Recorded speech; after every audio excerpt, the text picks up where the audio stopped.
வணக்கம் தமிழக மக்களே. மாகாப்பா ஆனந்த், புகழ் மற்றும் காடா வினோத் என்னை பார்த்தீங்கன்னா விஜய் டிவியில் குக் கோமாளி ஷோவில் தாக்குனதை அடுத்து நான் சென்னையில் கம்ப்ளைண்ட் பண்ணேன். இப்போ நான் சொந்த ஊருக்கு வந்துட்டேன். மதுரை கலெக்டர் ஆஃபீஸில் இருக்கேன். மதுரை கலெக்டர் ஆஃபீஸில் மாகாப்பா மீது நடவடிக்கை எடுக்க சொல்லி நான் கம்ப்ளைண்ட் கொடுத்துருக்கேன். ஓகேங்களா? மாகாப்பாவுக்குலாம் மனசாட்சி இல்லையா இல்லைன்னு தெரியல. குடிகார மாகாப்பா பார்த்தீங்கன்னா அவருக்கும் குடும்பம் இருக்குது, பிள்ளைங்க இருக்குது.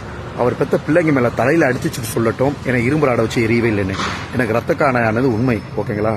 தெய்வம் இருக்குது, சத்தியம் இருக்குது. என்னன்னா அவங்க சட்டத்தை ஏமாத்தினாலும் தெய்வத்தை ஏமாற்ற முடியாது. மதுரை மடப்புற காளியை மனசால வேண்டிக்கிறேன்.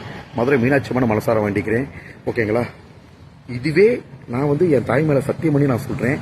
மாகாப்பா வினோத், மாகாப்பா ஆனந்த் என்னை இரும்பு ராடால எரிஞ்சது உண்மை அப்படின்னு. ஓகேங்களா? அதுவும் இல்லாமல் மாகாப்பா ஆனந்த் அண்டாக்கா கசம் சொல்ல நான் கண்ணாலேயே பார்த்தேன் தண்ணி அடிச்சது. ஓகேங்களா? தண்ணி அடிச்சுட்டு சிக்கன் சாப்பிடுங்க, நான் அவரே எனக்கு ஸ்நாக்ஸ் எடுத்து கொடுத்தாரு. இது உண்மை. அதே மாதிரி புகழ் வேணும்னே புகழுக்கும் குடும்பம் இருக்கு. அவர் பெற்ற பிள்ளை மேல தலையில் அடிச்சு சத்தியம் பண்ணட்டும்.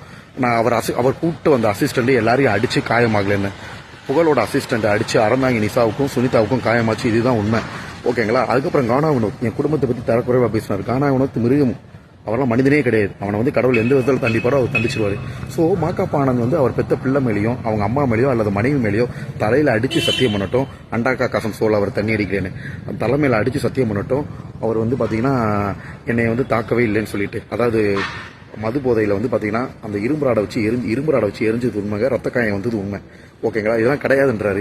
பெண்கள் பக்கம் திருப்புறாரு. இந்த 2 நாளாக மாகாப்பா எங்கே போனாரு? நான் சென்னையில இருந்து மதுரைக்கு வந்ததுக்கப்புறம் இவர் போலீஸ் ஸ்டேஷனில் போய் ரிப்ளை கொடுக்க போறாராம். அப்போ ஏன் மாகாப்பா வரல?